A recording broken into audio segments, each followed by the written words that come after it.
Omampani John Dramani Mahama to say, I mean, what wouldn't John Dramani Mahama, His Excellency, say, the second coming were changed. Very changed, pa. Okay. And this Muntium ye. NPP Tisono. Na Galamsey koso na yensuo say no mama yeti asese ada na tumi no wo NPP nsem na Galamsey no koso na chese omu na etu ada na nyomu na etu anko omuntu ase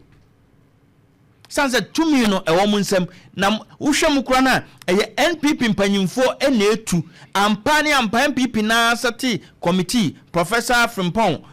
Boakye no dano no report to buy no ye ntima papa NPP ampe na aso mu yini free ho o se NPP fo na etu and NDC fo mpanyimfo na etu these two political parties antafo mu na ese o man this is the report by NPP o kaso mutu no ye mpe no kure ye yina free ho but at the end of the day what is going on and NDC mu ma ye tiase se aye NPP fo na etu Galamsey no because omo nete so omo na tumi ni omo nsam Commander 1 ba bia be ko bia no so no omo na etu na mo ba mo be hwesa sa nyama ni nyina aye den afiri ho 2024 ma ye kwoto abewe nko akiri bi obia nim the campaign I course MDC di yeti MPP Kofi nie nukure nie Commander nie enti sa NDC fo na mo de bo mo sa MPP fo na etu a and NDC muna mabawo se de mo kama yeti ase se eye NPP mo amadwani o Facebook mo adwani me o Facebook no mo hwe pictures and videos ba bia wo bia na wo hwe no do betimi amesro bra Facebook na hwe ade wo ba Facebook e Opemsuo radio NDC mo say na MPP fo na wa ban mu omo na tumi ni wo mo nsam omo ka so mbe kombe kunti se yentimi nko ni nso ni se ya eye NPP fo ene mu na mu abam sa asem na mutimi ka kire yen no e ma Ghana fo to abama am no ene mu refisa mu na mu abam na selem people otumi omutimi di kun Galamsey a ene tumi ni wo mo ho e de na mode ye medin ka ka tone selem people nya hwi MPP ye bibi pa but what was happening we were seeing no results ene mu na mu ho what is happening aba nya so onya bibi obe kwa aba be set up namos but what is happening if after 1 year se yenso na ni asai Galamsey koso a na ehwa am na eye ene se na mo NDC fo eye mo amasam na am kan na no bi na e ka kire mo no se Galamsey koso a ene na NDC fo mo na mo ye because mo ma ye hu se Galamsey koso na MPP na teso na MPP panfo na eye dia ene mo so mo na mo teso tumi ni wo mo nsam e da so koso de ne na mo na mo ye sa no kure mo mpe atie ye no ne be ka kire mo because se wo betie dia enye ye ho adwuma ebebo awo enye me na ebebo awo no party no se NDC bayi empayinfo bia won person no be ye adwuma no we yo mafiri ho ye wo tumi di chief justice free ho ye wo mra kwan so timi di panyi bi free ho na tumi abedi NDC mu nsam a adan na sa tumi no mo fa nko Galamsey na mu gina kire ho na mo ka kire ye no ana wona ne wotu Galamsey no mibo ene Galamsey na ekoso no se MPP fo na etu na nyemu NDC fo dia nene muntimi empa mo MPP fo no mo ba e masesa DCs masesa MCs masesa obi a mo betumi asesa ne bia afini enti se ne Galamsey ekoso dia ene NDC fo mo na mutu se mo mpesa asem ya tie dia no ne be ka kire mo asem na muka kire MPP no mumma ye hunu se MPP na teso tumi ni wo mu nsam enti se Galamsey koso mo na eye no en MPP ni obiem NDC mu na tumi ni wo mu nsam de no DC wa babia ye tu Galamsey na mu di mu DC na aba enti se koso di asem na mu pese mu kasa ye MPP DC na etu a ene ene eye mu so mu DC na etu as simple as that Kofi nie nukure nie Commander nie e de na ekoso me se nyese ye hu mu so bi dawo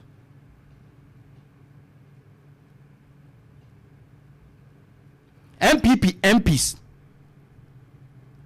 137 says so 88. It means that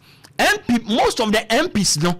ye two one e de na NDC MPs na ba. So are you telling me say this place is a Galamsey ekoso no the MPs omunim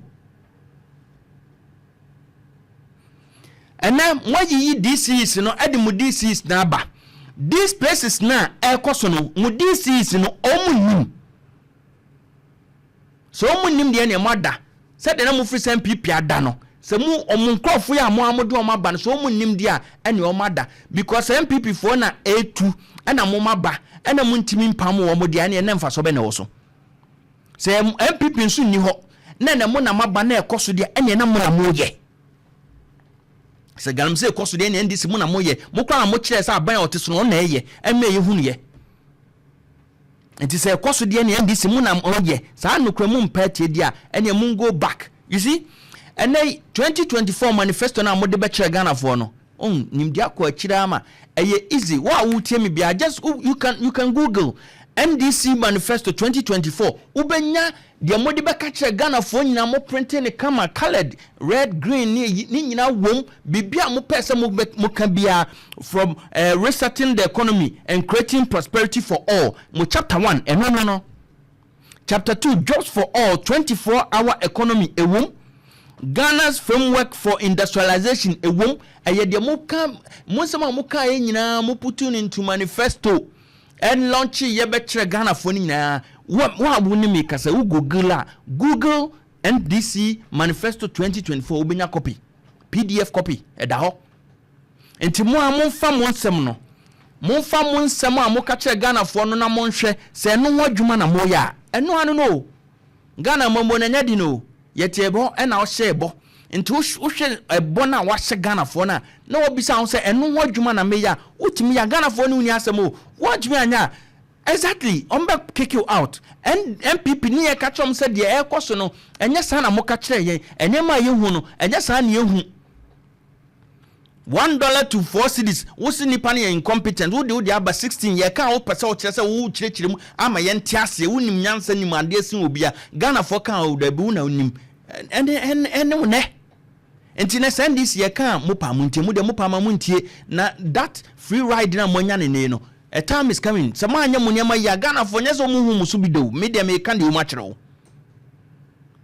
because an NPP babi yetu Galamsey nyina NPP MPs no Ghana for to abatia wo mo and NDC mo na maba so what are the MPs doing ana mo na mo ye because ene mo na mo ye se da so koso dia mo na mo ye NPP MP no oni ho biem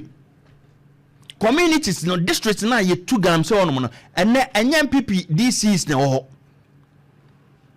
NDC mu DCs so koso dia who are the people behind it? Who are the people who are supposed to stop them and they are not being stopped?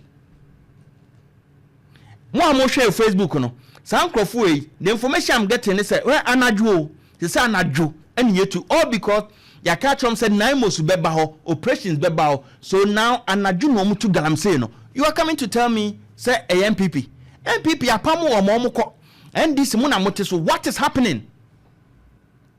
Abaya 9 months so they fighting. Ubedu na DC bia friend nkrofo eno mbeba nti na be hen excavators omu dia kosiesie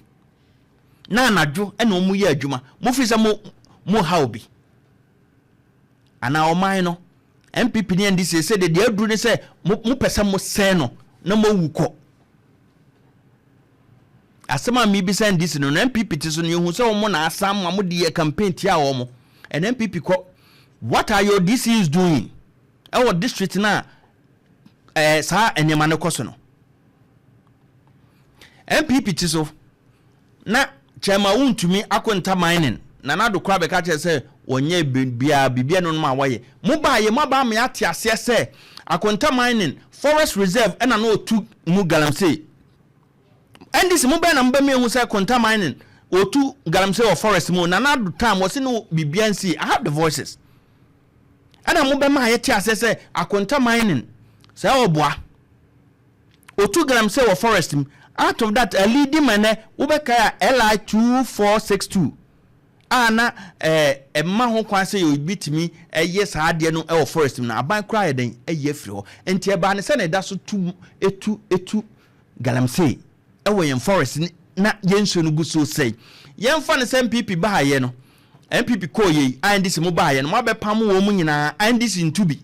NDC into Galamsey anka yensu na ye den da so ayepoto ayase no and fresh one afi join us on Facebook ne hwe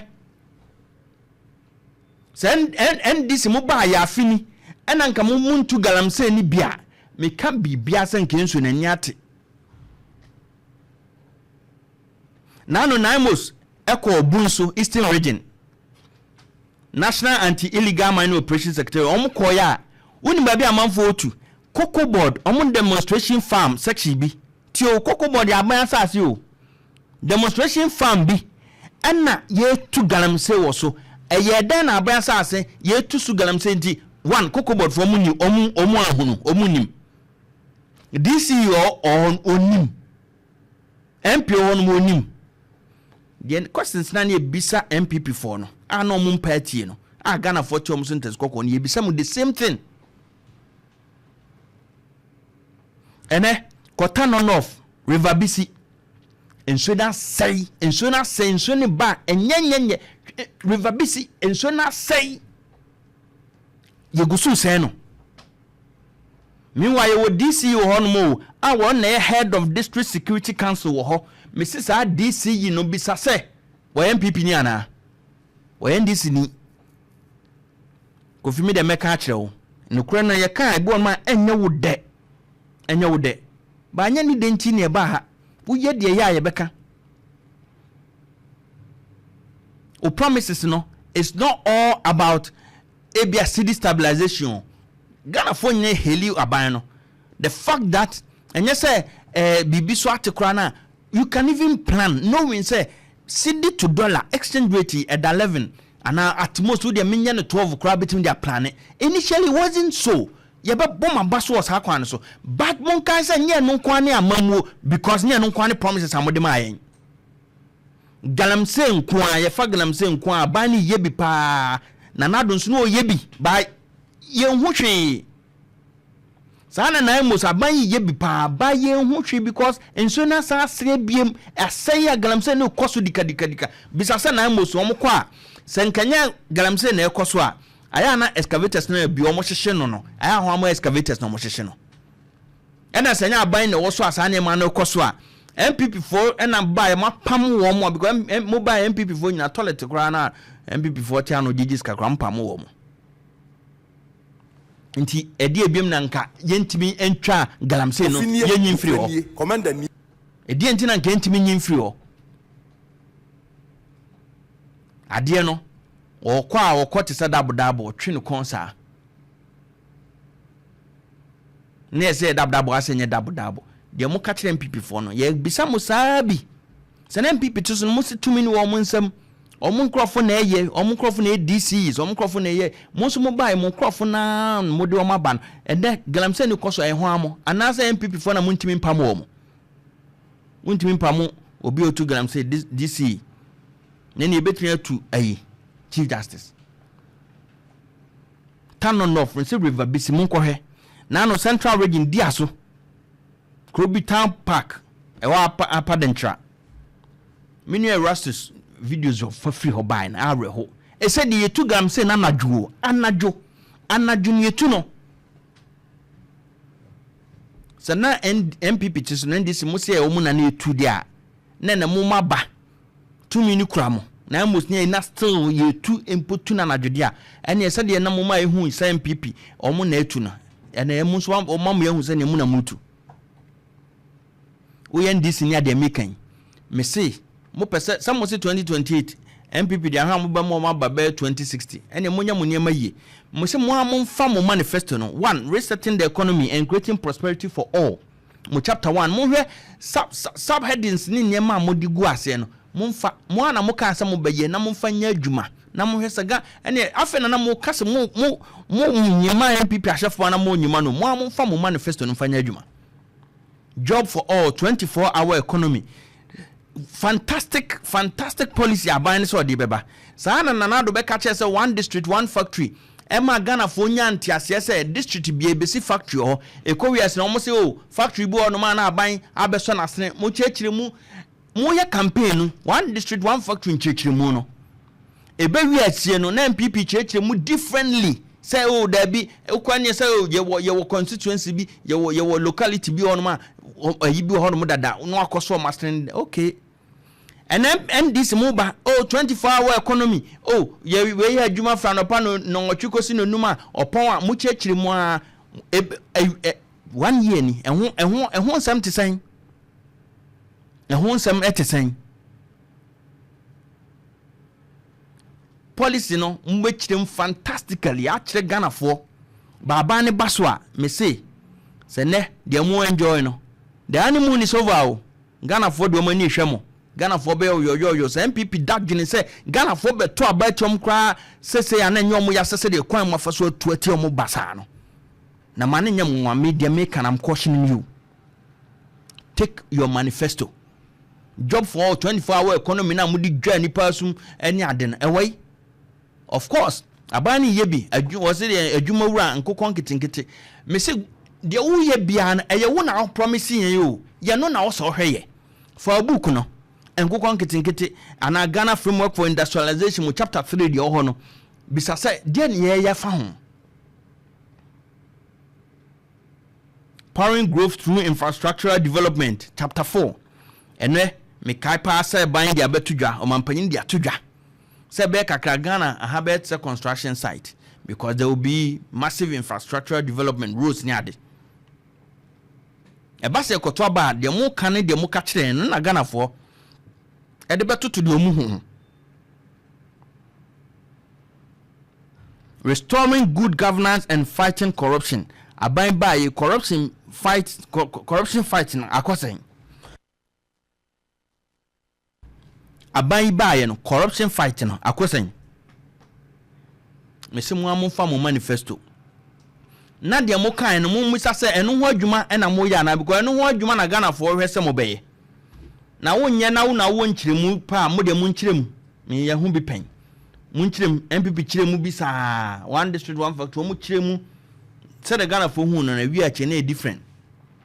24-hour economy ho ahwan yo aban ibo no modern yes de mo kan se afi no atwa afi ba ko pe me se me de me caution me se careful de obia pene sa aban no ba obehye ne bo no wadi so aban oba obehye ne bo aban yi aban otwa mu no abehye bo agenda 111 oya agenda 111 anka Ghana for ehu anto amano one district one factory no anka Ghana for ehu one village one dam no anka Ghana for ehu meto mesimia ayi governor ni ebisa no sika $12 million we mo ka say certificate adi we no to am to papa so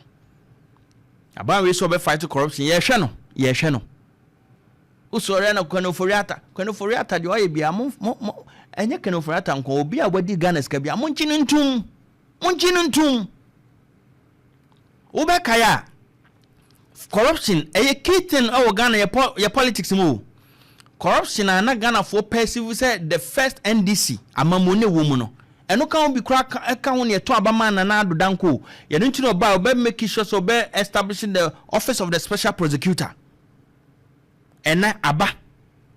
wo ho yoko wo ho san nyuma kwani nyina wo ho hwan ena NPP time be NDC time yetimi akase corruption ti wadi Ghana ni dwum yentimi ne ntena ebia ye twena so anaso ewai ye kwahihye mna na akwahihye se plea bargain nipa no so afa Ghana ska wotimi di ba wotimi sre ese metua anase meye enyema ba ko mienu bi mu de modim betum kura mamu famintum na metua ne kakra na ye ya keka nsem bi saa na Ghana ska no de odi ye no wadi o abusu wadi na me ameme na otia no ye na ye bo defense ye obo defense defense tactics ye ni ye be kirem sa onso no mobo ono woni ska eco hospital no kwa wonya bi nkonya mpana so ono so na sa NPP for the modi ama misimu de mundi mu atema na mu wia na ba beton damage goods na man why say Ghana for ye say na munima that the Ghanaian voter no ana munim 92 no na wo ba 92 kura 2026 wedding fiesen so be fan sa kura Ghana ye democracy no 33 1 years no obi di bet 33 ko ya so wonim nyansa ti Ghana ni voter no wonim nyansa NPP mu di mu ho atema na mu dua na ma ba kire se nipa na mo so wabon wonim hwie no Canada Japan o say Dr. Mahmoud Bumi na afa mu atwa mo abeka kire se waben pa NDC so mu die nie de na mo se NPP ye no ene se ekoso ene se mo na mo ye Galamsey na ekoso mo na mo ye because mo DCs na wo ho mo MCs na wo ho mo DCs ene head of District Security Council omo na ye entity na ekoso abani disia na mo dia si na chi ni wi twa ene o man Ghana na ezeze de waya abenu bi nu ne saa minu ne gina Nkwantannanso mema akwan no aba mu bi why sabre dia mesre oba anya nchia madi nkanka mu bi ne ba afi na encha na sabre upese oba so bi dia anya nchia anya sa metwa me ho aba na dia ho ne dia bro ne mum upese o kan bi dia aba straight forward 059 625 9444 059 625 9444 and that's 0560 180 880 say nkoma idi upese wonso wode wanotuma emre no eni afa enti wadaroma oba na onyamu nso wura enyencha na wako straight to the point Opemsuo so much man Emilia ni asawase na Kofi Boakye yes ma ne so kakraba me wate metike mo yo na asemo che Kofi Boakye yese okonfo a ono betena ache no ono na yeden ocho na chiwade enti mimi die men dream say ebia eye bibia o kase etia that of the NDC but eye futuo kese a e wo se mpenyinfo appointees DC so Opemsuo ekese enyoma ye ka se